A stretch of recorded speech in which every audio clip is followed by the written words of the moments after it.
lo vinculamos desde el punto de vista de la astronomía, pero vamos a empezar a ver algunas cuestiones que fueron llevando a lo que conocemos hoy como mecánica cuántica, ¿no? La cual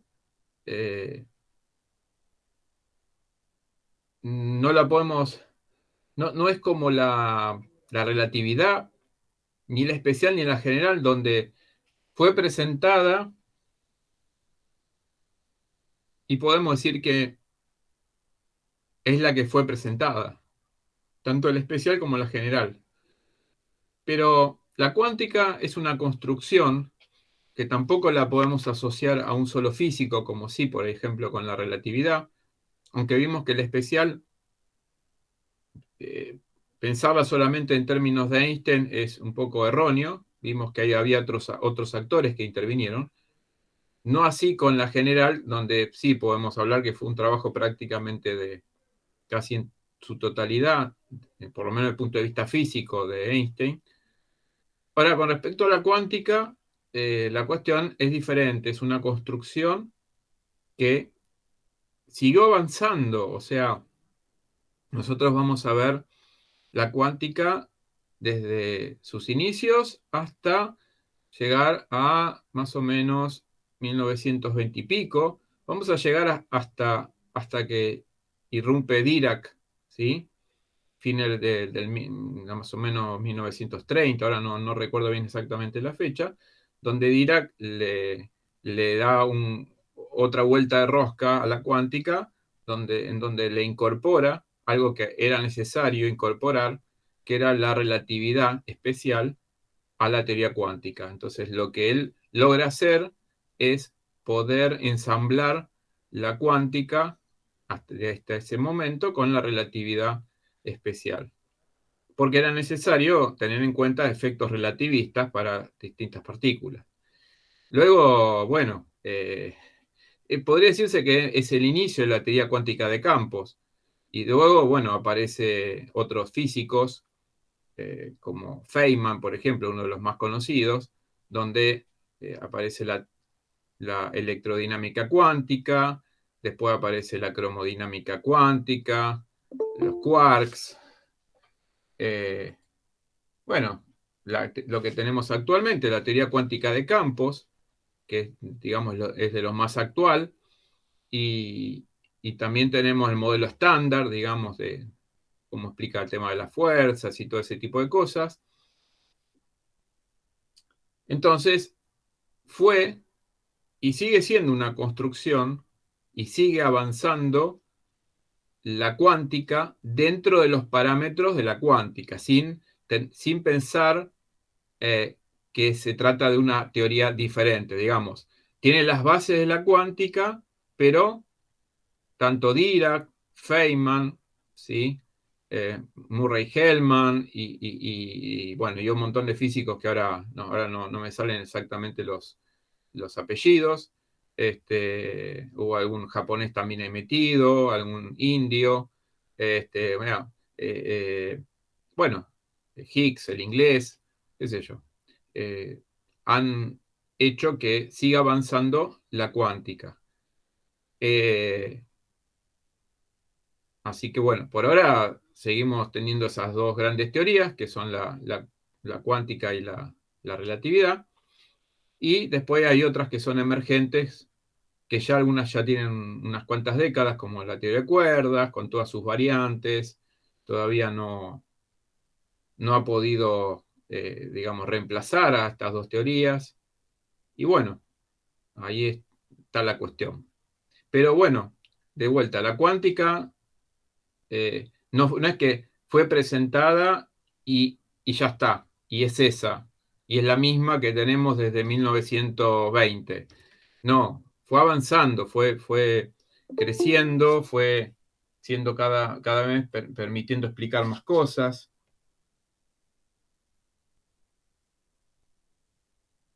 Y bueno, Hola, hola, ¿qué tal? hola, Bruto.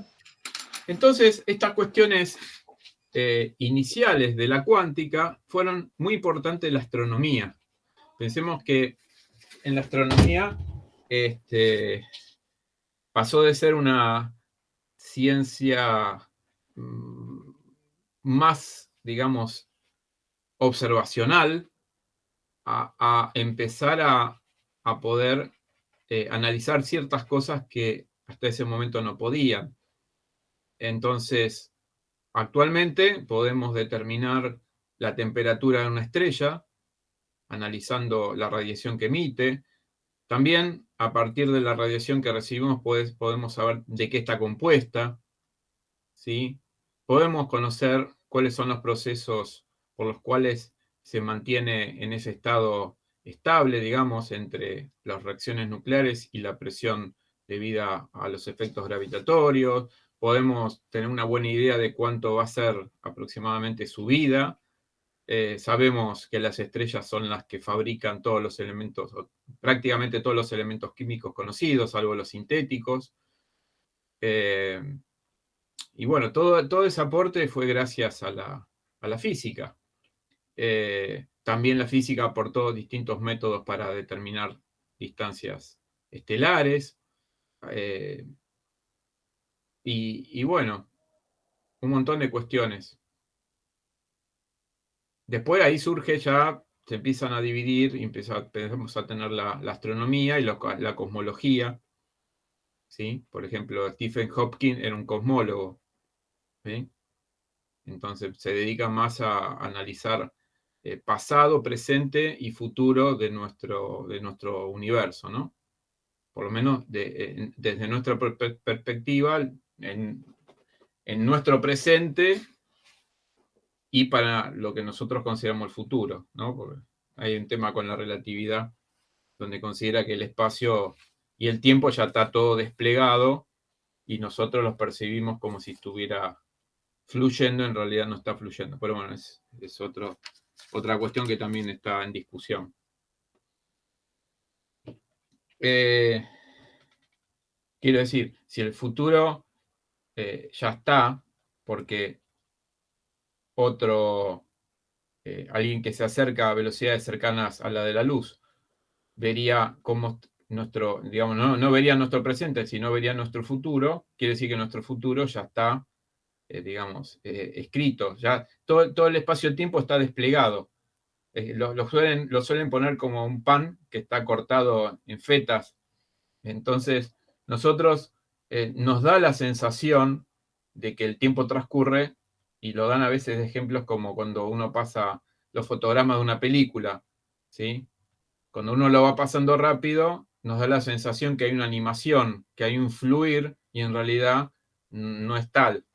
Este, bueno, también eso implicaría que no hay libre albedrío, ¿no? Porque la cuántica justamente es este, una teoría que habla de probabilidades y donde se supone que el futuro no está, es totalmente, digamos, una cuestión de probabilidades. Pero por otro lado, de la relatividad, parecería que como que nuestro futuro no hay presente, pasado ni futuro, está todo desplegado y dependiendo de donde uno, no hay un presente universal, o sea, puede haber otro presente para diferente al nuestro. Bueno, qué sé yo. Eh, bueno, vamos a empezar entonces con la parte esta que, si bien no sirve para empezar en la cuántica, eh, pero también para astronomía. Bueno, cuando hablamos de radiación, ¿sí? Acá estamos hablando de un tipo de radiación. ¿Qué tipo de radiaciones se podían hablar? ¿Se acuerdan? Alfa, beta y gamma.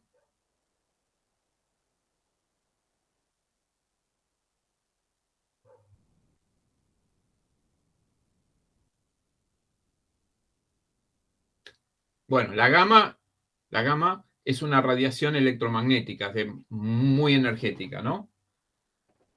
Eh, Cuando hablamos acá de radiación,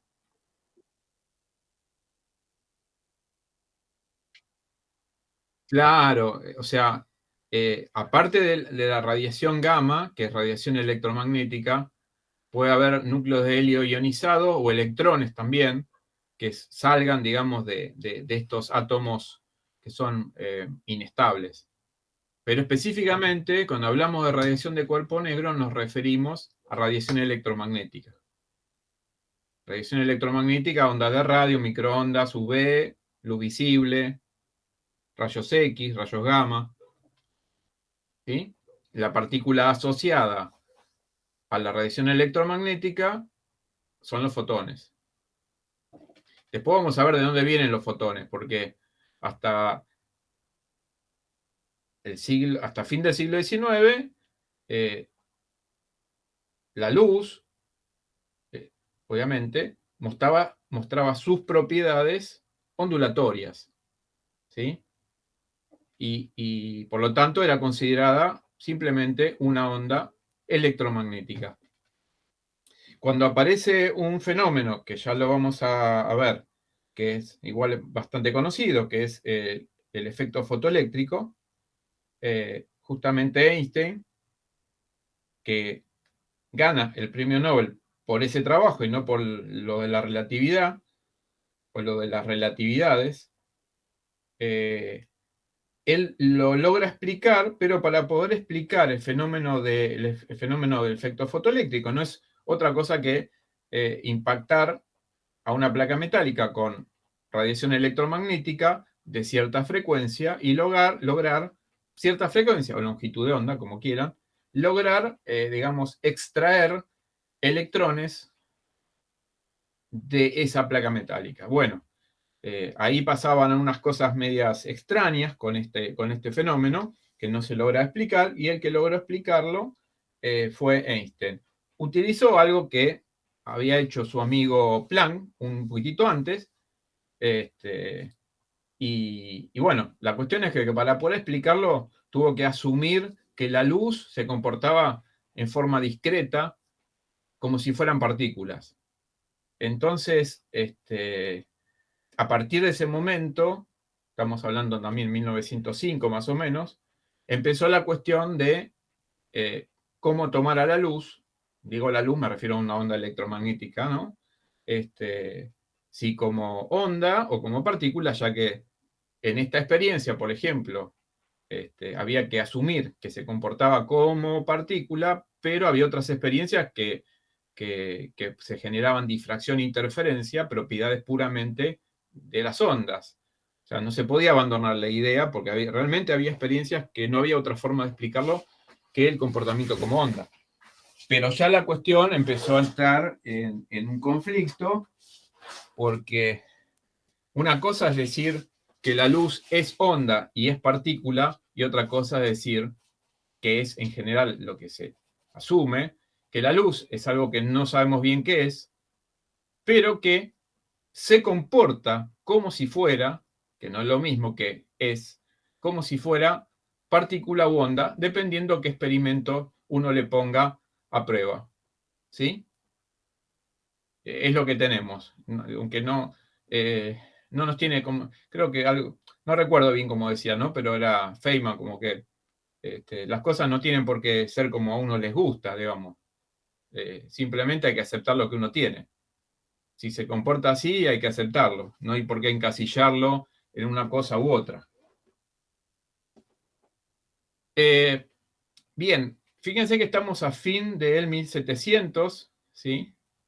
Acá estamos con, bueno, la ley de Prevost, ¿sí? Y que resumió unos resultados que habían conseguido otros físicos, Lampert y Pictet, ¿sí? Demostraron que la propiedad de radiar energía, estamos hablando de vuelta a radiación electromagnética, no es exclusiva de aquellos cuerpos que emiten luz visible. Es decir, un cuerpo puede radiar energía dentro del espectro visible, lo cual nosotros lo podemos ver cuando ponemos un alambre arriba al fuego, como de golpe, o sea, de golpe no, pero de poco va empezando a tomar cierto color que va cambiando con la temperatura, pero resulta ser que se dieron cuenta que el cuerpo, aunque no percibiera uno que estuviera radiando, digamos, radiación electromagnética, realmente sí lo está haciendo, lo que pasa que lo está haciendo también en longitudes de onda o frecuencias no visibles. Entonces, todo sistema material a cualquier temperatura por arriba del cero absoluto, ¿no? Emite energía radiante. La intensidad de la radiación de cada sistema es independiente de los sistemas que lo rodean, pero simultáneamente está absorbiendo parte o la totalidad de la radiación que provienen de los demás, que llegan a él. Si el sistema se halla en equilibrio térmico con lo que lo rodea, su temperatura no varía y emite tanto como absorbe. O sea, no solamente está emitiendo, sino también está absorbiendo energía. Otro también muy importante, el cual hizo muchas contribuciones en la física, fíjense que hablamos de Kirchhoff en circuitos eléctricos, pero acá también estamos hablando en cuestiones de radiación.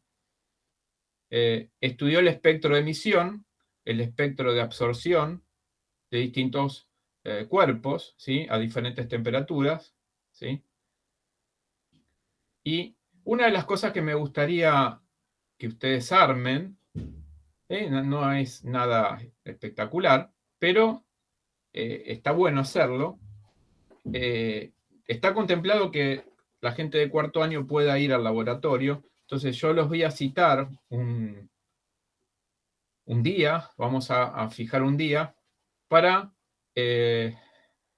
hacer alguna práctica que por ahí el año pasado no hicimos, de difracción e interferencia, y también aprovechamos para armar un pequeño espectroscopio casero, digamos. Un espectroscopio casero que se arma con una caja, básicamente, de forma alargada en lo posible, y un pedacito de CD, que se pueda, yo tengo acá un montón para cortar, se pinta de negro adentro, no sé si alguien lo hizo ya, hay distintos tutoriales para hacerlo, te lo muestran por internet, y unos pedacitos de cartón para poder colocar el pedacito de CD, colocarlo con una cierta inclinación. Y después lo único que hay que hacerle es una apertura en una parte en la caja y una pequeña apertura muy, muy delgada en la parte delantera, por donde va a entrar la luz. Y bueno, ahí vamos a poder ver no solamente el espectro continuo, sino también con algunas lamparitas vamos a poder ver las líneas especiales que emiten, en las cuales no son continuas. Y adentro hay que pintarlo de negro mate si se puede. Así que eso es lo que podemos hacer en el laboratorio. Bien, las tres leyes de Kirchhoff de la electroscopía. Un objeto sólido caliente produce luz o emite luz en un espectro continuo. Espectro continuo, no discreto. ¿Sí? Ustedes habrán visto, vamos a salir de acá.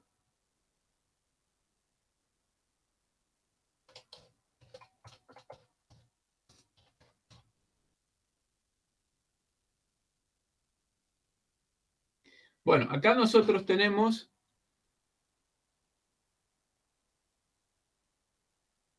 al aire arriba un sólido en general, cuando aumenta su temperatura, va a emitir, nosotros vamos, si tuviéramos el aparatito lo que veríamos sería algo parecido a este.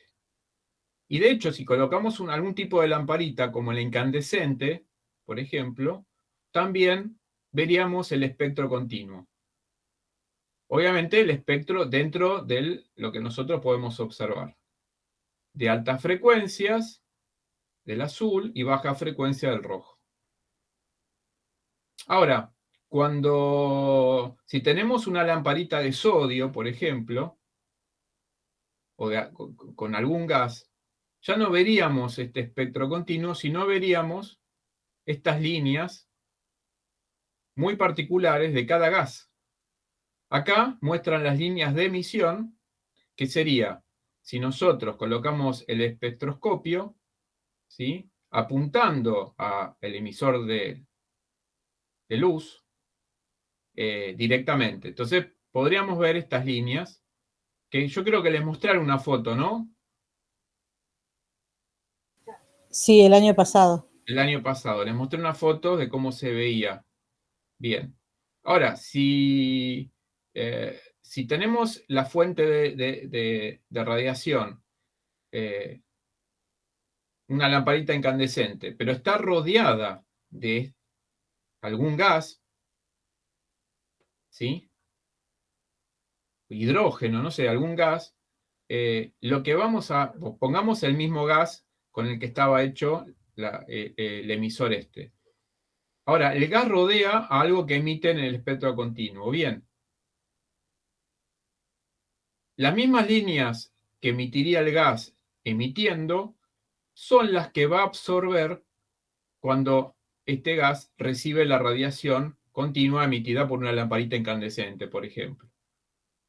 Y todo lo demás va a seguir de largo, pero esas longitudes de onda particulares nos van a mostrar lo que se conoce como línea de absorción. Entonces también podríamos conocer el gas que está, o los gases que rodean a una fuente de luz. Podríamos conocer cuáles son, qué tipo digamos, de gas se trata. Porque si esto ya lo tengo catalogado, yo ya sé de qué gas se trata. Estas líneas son las que hemos visto que tienen pequeños corrimientos si la fuente de radiación se aleja de nosotros. Conociendo cuánto se aleja, cuánto se separan, podemos conocer qué tan rápido se está alejando de nosotros, y a partir de la ley de Hubble podemos tener noción de a qué distancia está de nosotros, ya que la velocidad de alejamiento de nosotros tiene una relación con la distancia a la cual se encuentra.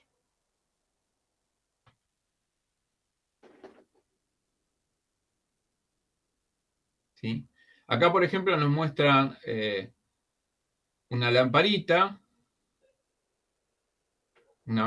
incandescente, que le vamos a ver, si ponemos nuestro espectroscopio, veríamos un continuo.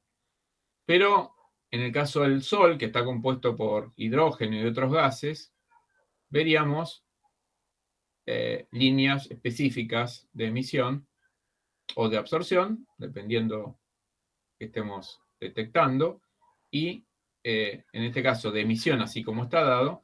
Y acá lo que nos muestra es un gas que está por delante de este elemento que emite radiación continua, y este gas, bueno, lo que va a hacer es absorber la radiación, ¿sí?, que coincide, pongamos que es el mismo elemento que tenemos arriba, ¿no?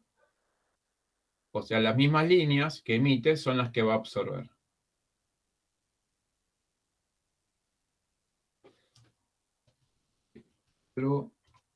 Nuestro espectrómetro casero, ¿sí? Entonces, bueno, acá podemos, ahora con las cosas que tenemos con el celular, podemos también darle algo que ayude a colocar la cámara del celular, y es lo que hice yo, ¿no? O sea, poder ver la línea espectral de esta cajita. La cajita tiene que tener más o menos esta forma, alargada, y acá muestra, tiene que tener acá una pequeña ranura y acá un CD con un ángulo de inclinación que ahora no recuerdo cuánto es. Y de acá arriba es donde uno va a mirar.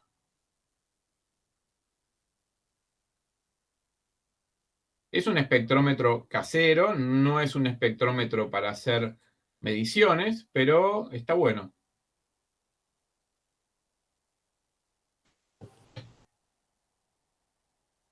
Bueno, un gas tenue produce luz con líneas espectrales en longitudes de onda discretas, como vimos recién, que depende de la composición química del gas.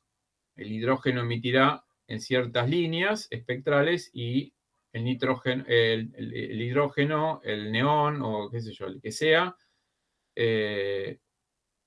va a emitir en distintas líneas. Un objeto sólido a alta temperatura. Profe, Sí. una consulta que me quedé con la duda y capaz que es una pavada, pero en la imagen que estaba mostrando tenía un gas caliente que hacía un espectro de emisión y después un gas frío que hacía el espectro de absorción. Claro, porque vos Y era, sí. sí, y era, digamos, dentro del espectro de absorción, las líneas que se absorbían eran iguales que las líneas que se emitían arriba. Sí. O sea, un gas cuando está caliente emite y cuando está frío absorbe.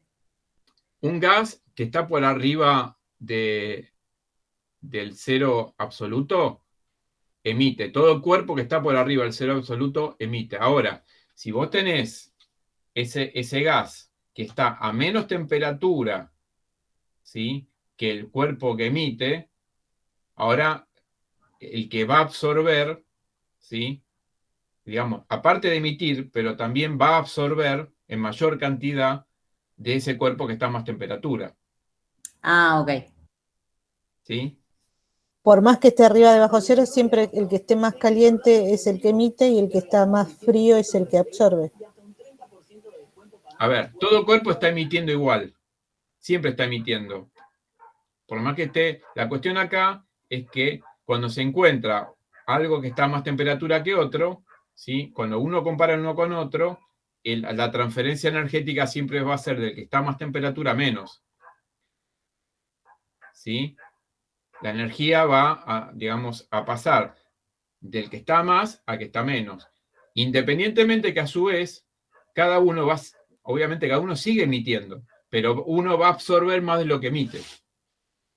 Por eso hablaba antes el equilibrio térmico. Cuando está en equilibrio térmico, absorbe más de lo que emite. Ahora, en el caso de lo que vimos recién, que ahora yo lo cerré, pero bueno, ese gas que decía a baja temperatura, estaba absorbiendo más de lo que estaba emitiendo. En el de arriba estaba emitiendo, ¿sí? En el otro está emitiendo también, pero está absorbiendo más de lo que emite.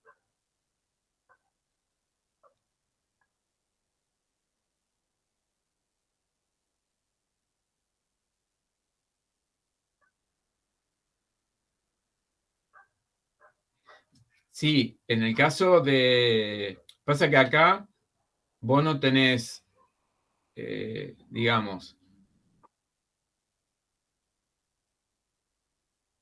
Claro, no están en contacto.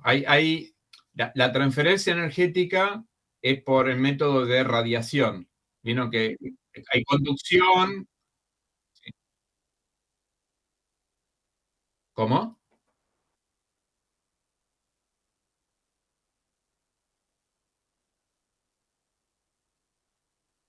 Claro. Bueno, la energía que llevan.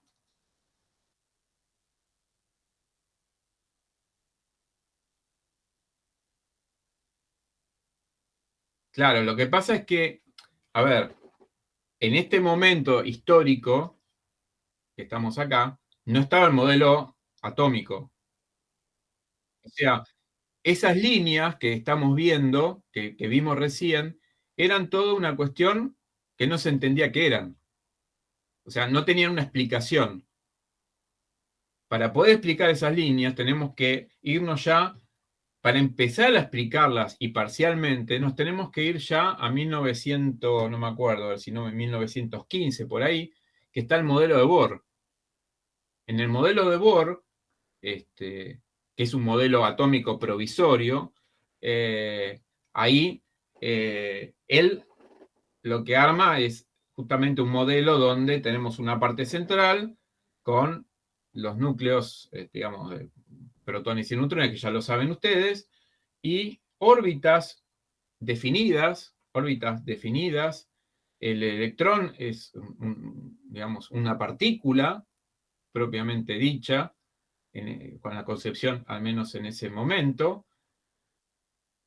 como si fuera un modelo planetario, con las salvedades que, usando también, como hizo Einstein, la cuestión de la cuantización de la energía, que la energía no puede ser discreta sino continua, cosa que ya vamos a llegar a eso, dice, bueno, el electrón solo puede existir en ciertas órbitas definidas, y el electrón no puede caer al núcleo porque no puede tener menos de esta cierta energía, porque ¿cuál era el problema? Cuando se empezó a pensar al electrón, pongamos, como una pelotita, entre comillas, girando alrededor del núcleo, se sabía, por las teorías electromagnéticas, que toda carga acelerada y una partícula girando, sabemos que todo movimiento circular es acelerado.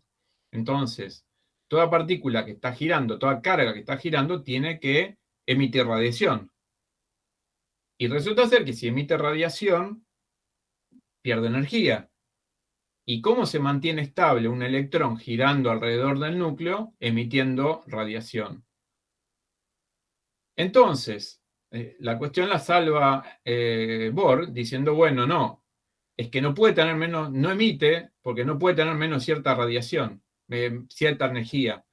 La energía es discreta y no puede tener menos que esto.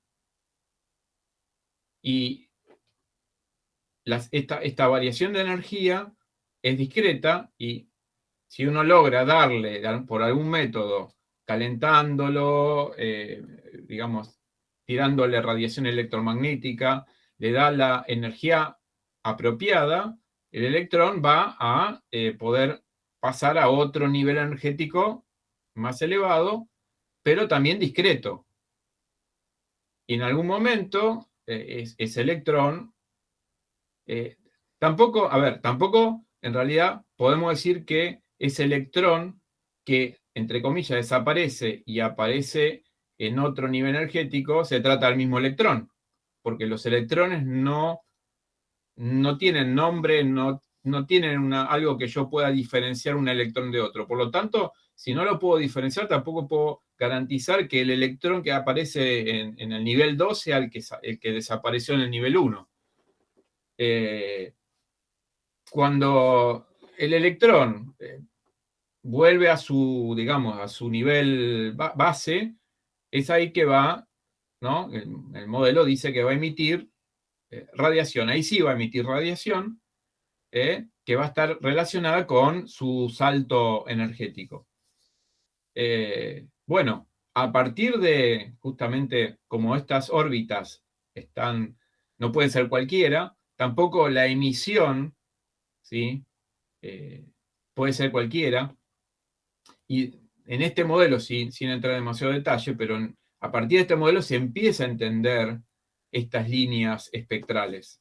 Ahí sí empieza a encajar todo de por qué de estas líneas, digamos, discretas, estas líneas que vimos antes, y no un continuo. Si a partir de ese modelo se puede empezar a entender por qué es discreto o por qué en un sólido es continuo, ¿sí? O puede ser continuo esta radiación. Pero bueno, ese modelo de Bohr, creo que saben, es un modelo que pudo explicar algunas cosas y hubo otras cosas que no las podía explicar. Y tampoco pudo explicar no más que el modelo, que el átomo de hidrógeno. Más adelante aparece ya con Schrödinger, con Heisenberg, bueno, otra concepción del átomo, donde ya no hay órbitas, ¿sí? Y bueno, ya aparecen los orbitales, no hay órbitas definidas, ya el electrón, digamos que no lo puedo tomar como una pelotita, sino que no tiene estructura interna,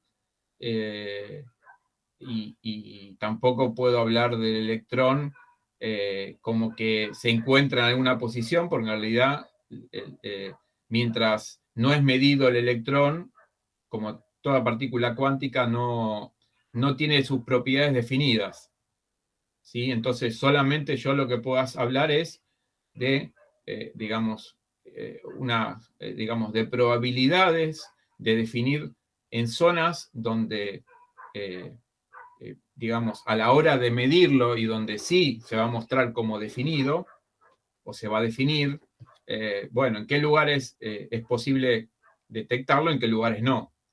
Pero no más que eso, no puedo hablar de órbitas.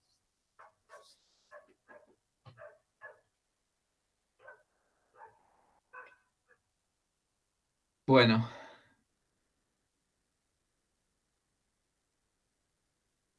Bueno, acá habla justamente de esto, ¿no? De esto exactamente no, pero de la luz de emisión y de absorción. ¿Sí? Entonces, la luz en un espectro continuo con huecos en longitudes de onda discretas, cuyas posiciones dependen de la composición química del gas. Ya estamos en casi 1860, entonces, si un cuerpo está en equilibrio térmico, termodinámico con su entorno, su emisividad es igual a su absortividad. Suena raro, pero me fijé y es correcto. No suena muy lindo, pero bueno. Digamos que lo que emite es igual a lo que absorbe. Y llega también a la conclusión de que digamos, algo que es un buen reflector, ¿sí? Es un mal, algo que es muy bueno reflejando, es muy malo absorbiendo. ¿Sí? Y algo al revés, algo que es un buen emisor, a su vez también es muy bueno recibiendo, digamos, energía. La emisividad no puede ser mayor a 1, puesto que esto es imposible. Bueno, puede haber un emisor muy bueno, pero nunca puede ser perfecto.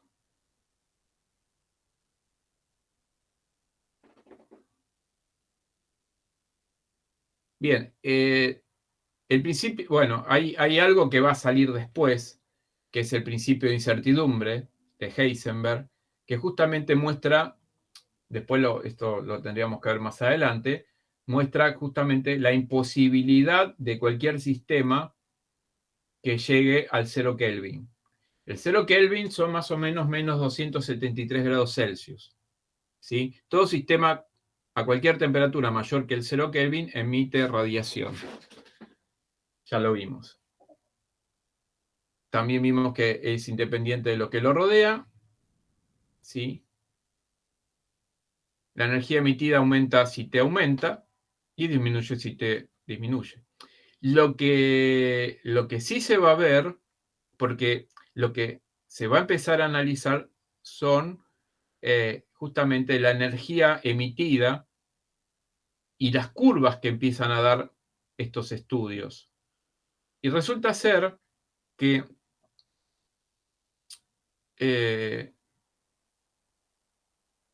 un cuerpo, vamos a suponer, está emitiendo en diferentes longitudes de onda, ¿no?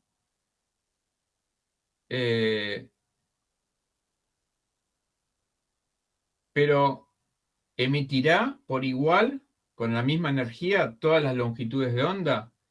Bueno, resulta ser que no. Algunas emite con mayor energía y otras con menor. De hecho, va a haber en la gráfica un pico que va a estar dado en una cierta longitud de onda. Pero lo que se empezó a ver era que este pico se corría. Es decir, si el cuerpo aumentaba la temperatura, ese máximo no se quedaba en esa longitud de onda, sino que iba a longitudes de onda más chicas, o sea, de mayor frecuencia. Y si la temperatura bajaba, ese máximo iba hacia longitudes más grandes, o sea, menor frecuencia.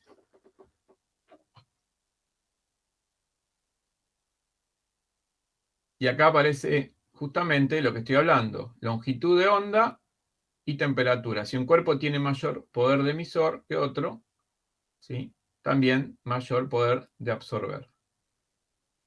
Entonces, bueno, en 1860 Kirchhoff se pregunta cuál sería el emisor perfecto. Y a este cuerpo ideal, obviamente, lo llamó cuerpo negro. Sería un cuerpo de poder de absorción 1. Todo lo que le tirás, estamos hablando dentro de lo que es radiación, todo lo absorbe. Y a la hora de tener que emitir, todo lo que tiene para emitir lo puede emitir. Ahora, ¿por qué es tan relevante esto del cuerpo negro? Bueno, hay un cuerpo que para la astronomía es muy importante, que se aproxima mucho a un cuerpo negro. Entonces, todo aquello que se pueda trabajar respecto a este cuerpo negro ideal, lo podemos usar bastante bien con este tipo de cuestión. Y resulta ser que son las estrellas. Las estrellas se comportan como, o bastante parecido a los cuerpos negros.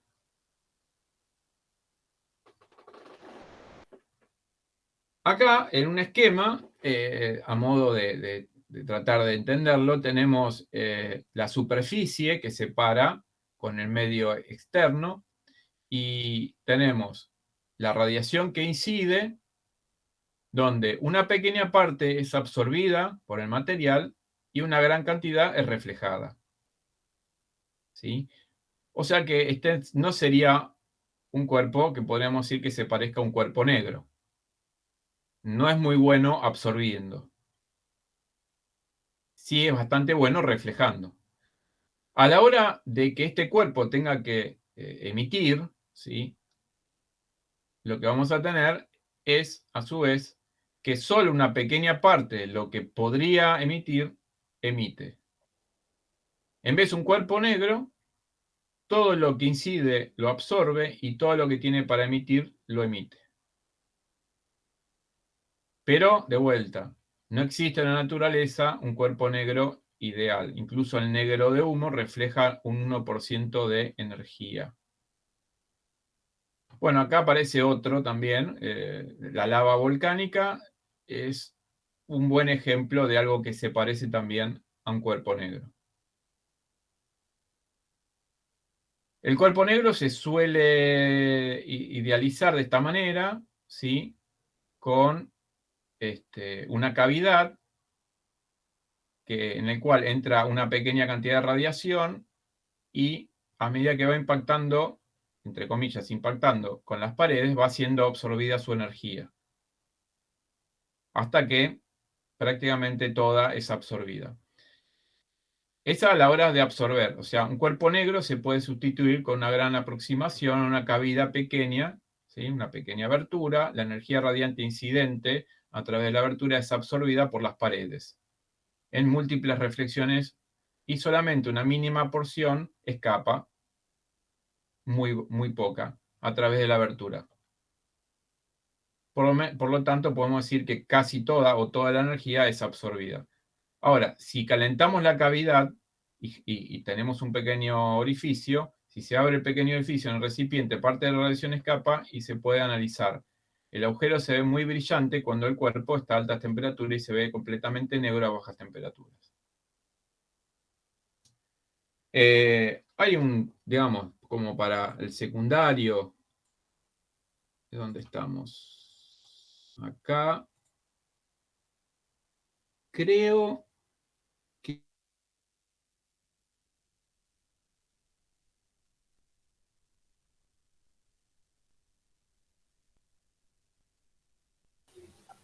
¿Se cortó? Yo no escucho. Vos, ahí volví. ahí volví, no, sí. ¿Qué va a hacer? Bien, en esta página, si no recuerdo mal, acá hay algunas cositas, qué sé yo. El diagrama HR. No, no está compartiendo, profe.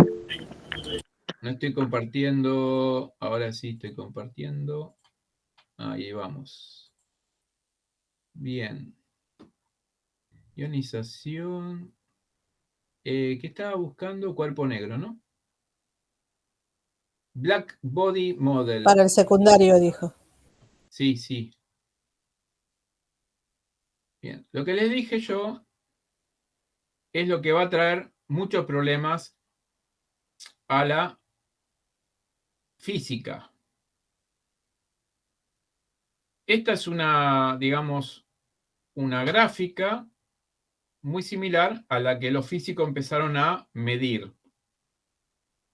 Entonces podemos ver cómo, ¿sí?, según la temperatura, el pico va cambiando.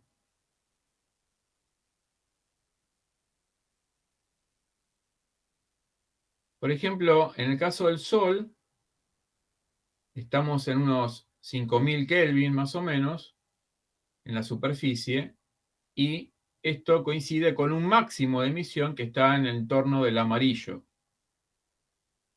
¿Sí?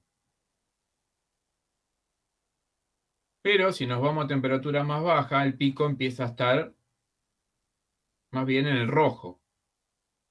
Por eso las estrellas gigantes rojas.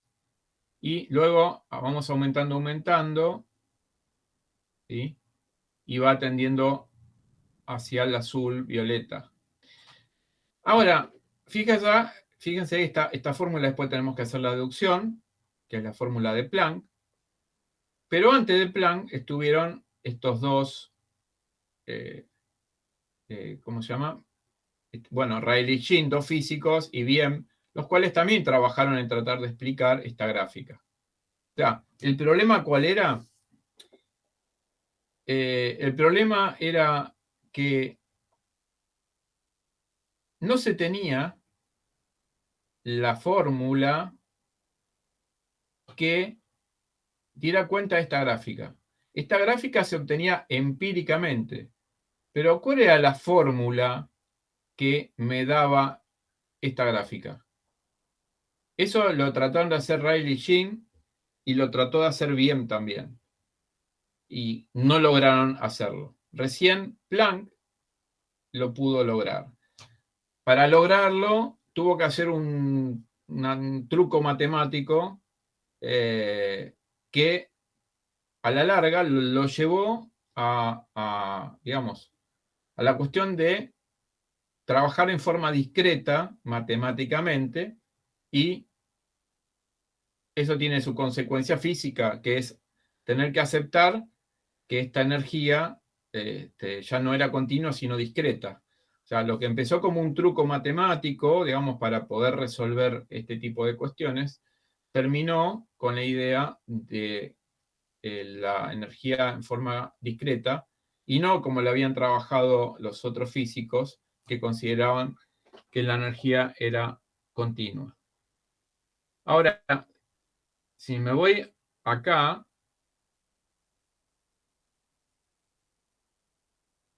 acá aparece, digamos, a modo de ejemplo, ¿sí?, un fotón, el cual, o varios fotones, no importa. El tema acá que como que con cada rebote en la pared interna termina siendo absorbido, digamos.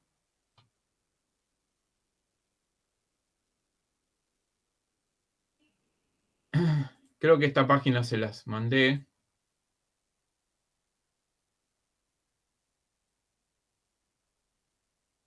Bueno, vamos a llegar hasta acá más o menos.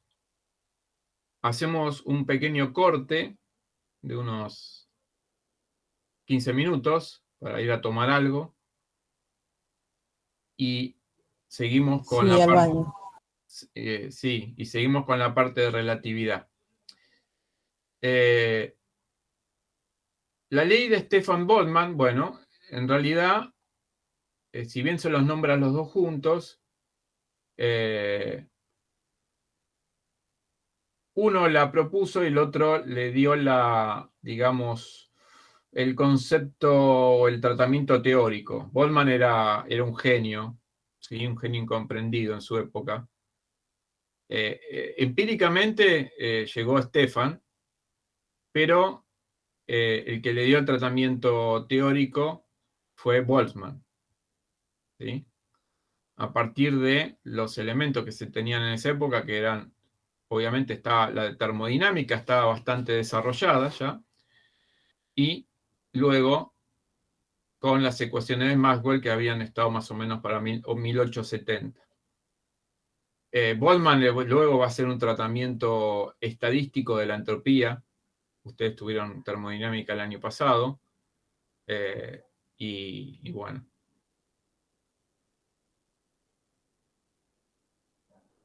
La ley es muy precisa solo para objetos negros ideales. O sea que, por ejemplo, con el Sol, que en términos de astronomía sería nuestro objetivo, lo podemos usar.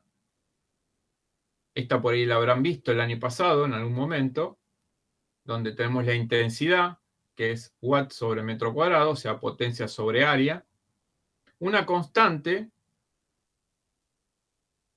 y t a la cuarta.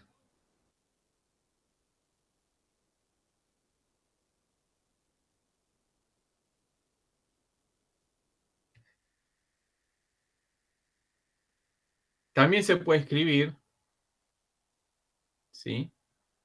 La intensidad, como es potencia sobre área, puedo poner potencia igual y el área mandarla para el otro lado, donde tengo el t a la cuarta, tengo el área, la constante, pero puedo colocar, para un caso en donde el emisor no sea ideal, puedo poner la emisividad, que en el caso de un cuerpo negro ideal, puedo poner 1 o el valor que corresponda a aquel cuerpo que está emitiendo. En el caso de una estrella, puedo poner 1 sin pifiarla demasiado. Y la variación de calor, ¿sí? Con esta puedo, no sé si está el ejemplo acá, y llegamos hasta ahí, ¿no? O sea, es todo parte de la misma ecuación. Calor, variación de calor, la constante, área, emisividad, diferencia, temperatura del cuerpo en Kelvin, temperatura del entorno en Kelvin, y un intervalo de tiempo.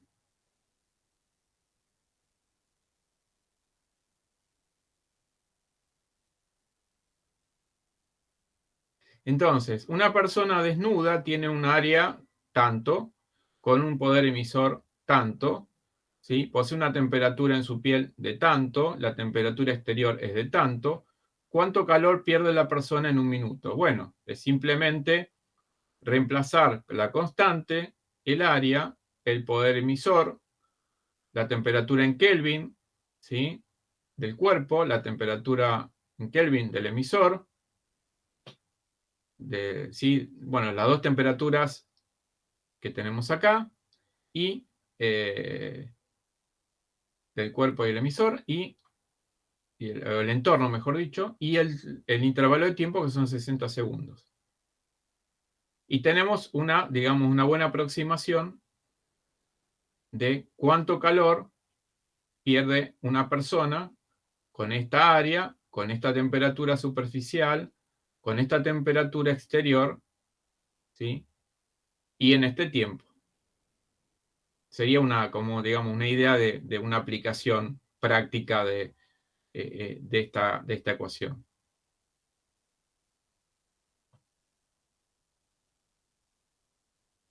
Bueno, llegamos hasta acá. Profe, una consulta. Sí. ¿Puede ser que esa ecuación o esto que usted explicó recién se conozca como ley de enfriamiento?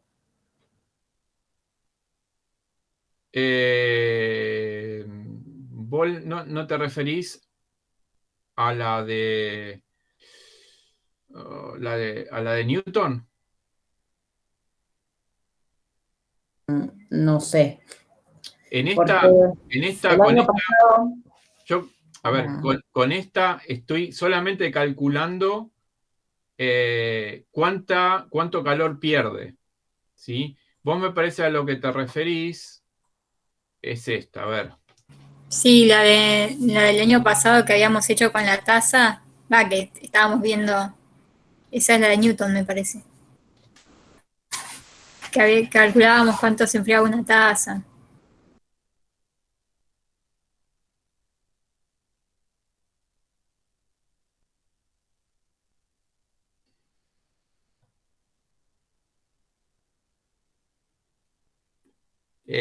No sé si no será esta.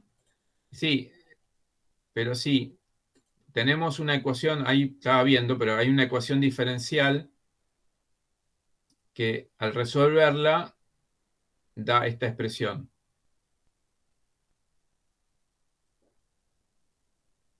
Sí, era parecida. Es de tipo exponencial negativa. Porque con la otra vos decís, algo está a tal temperatura, el entorno está a tal temperatura, esto tiene tal superficie, tiene un poder emisor de tal. Vos lo que estás calculando es cuánto calor pierde. ¿Sí? No estás averiguando. Ahora, que con el calor que pierde, si podés averiguar cuál es su temperatura después de X tiempo, puede ser. ¿Sí? Pero con esta de la ley de enfriamiento de Newton, lo que me parece que estás teniendo es directamente es qué temperatura va a tener si vos partís de una cierta temperatura en un cierto tiempo, qué temperatura va a tener. No la suelo usar esta ecuación porque no doy este tema, pero me la acuerdo haberla conocido, digamos. Ustedes que la vieron deben saber más que yo. En realidad la usamos para hacer un trabajo, pero no, ya a mí me llamó la atención porque no, como ley de enfriamiento no la había escuchado nunca. De hecho, consulté con compañeros de ahí del profesorado y era como todos preguntaban qué es la ley de enfriamiento y nadie... Sí, estaba seguro. es esta, digamos. En realidad parte de acá, ¿sí? Sí. Y esto se parece mucho a la que tenemos acá. Si yo voy para acá, fíjense, delta Q, delta T, ¿no? ¿Lo ven acá? Si yo el delta T lo mando para el otro lado, ¿lo ven? Si el Sí. delta T lo pongo del lado izquierdo, acá donde estoy marcando, tengo delta Q sobre delta T.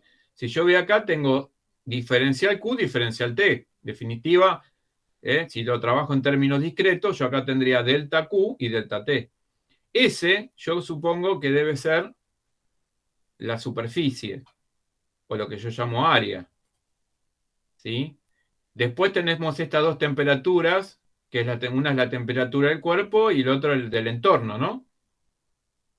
Es muy parecida, lo que no está la cuarta, pero es muy similar. Lo que hace después esto es una ecuación diferencial, ¿no? Lo que hace después es resolverla. Que este tipo de ecuación diferencial es bastante simple, lo único que hay que hacer es integrar. Entonces acá dice, un cuerpo tiene una temperatura de 70 grados Celsius, ¿sí? En tiempo inicial, obviamente, en un lugar donde la temperatura se mantiene a 40 grados, bueno, Fahrenheit, acá está en Fahrenheit, no importa, bueno. Después de 3 minutos la temperatura del cuerpo va disminuyendo. ¿Cuál es la temperatura del cuerpo después de tanto? Bueno,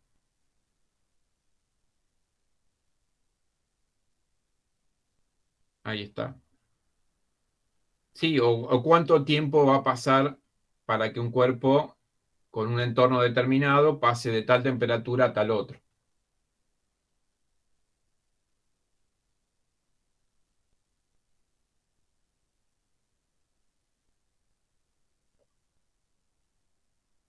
¿Sí? Sí, sí. Bueno, listo. Hacemos un pequeño corte hasta las 8 y nos conectamos de vuelta a las 8 para ver un poquitito de la parte de relatividad que nos falta de energía. Bueno. Bien. Perfecto. Bueno. Nos vemos.